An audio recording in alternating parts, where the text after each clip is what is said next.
Hello comrades, this is Shady here, and as you guys can tell by the title, inside today's video, I'm doing my review of Avengers Endgame, so let's get right into that. So IMDb give the film a 9.1 out of 10, and Rotten Tomatoes give it a 96 out of 100. The directors of the film are Anthony and Joe Russo. The budget was around $356 million, and so far box office made around $1.2 billion. And overall, I really enjoyed this film.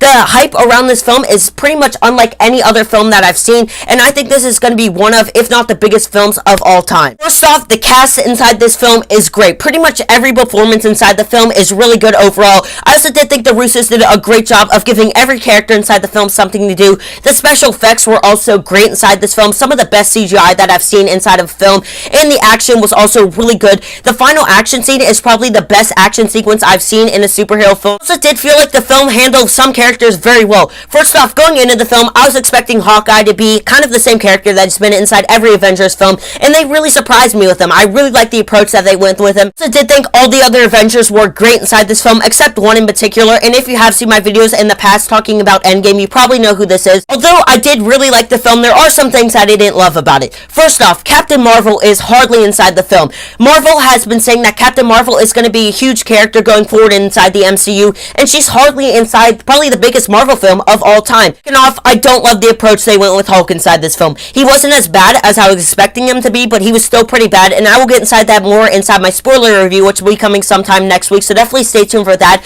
And while watching the film, I really felt no tension, because we knew these characters were going to come back inside the film. It's not even a spoiler. The characters have films slated to come out after this film. It's not because of the fact that these characters are well-liked and popular with the public. Like I said, it's because these characters have films coming out, and there's no way they can make films of the characters if they're dead already. So I knew what was going to happen inside the film, and it kind of killed some parts of the film for me. I also did feel like the film was a bit of a mess, but as a whole, I really enjoyed it. It's probably not one of my favorite films of all time. I do feel like it's a little bit overrated, but as a whole, I really enjoyed it. It's one of the best Marvel films. Definitely not my favorite though, but I'm going to give it a 9.4 out of 10. Comment down below your thoughts on the film if you've seen it already. Subscribe, become a comment today, drop a like on this video, and turn on the post notification bell. Go check out my last video, and I will see you guys in my next one. This is Shay signing off. Peace out.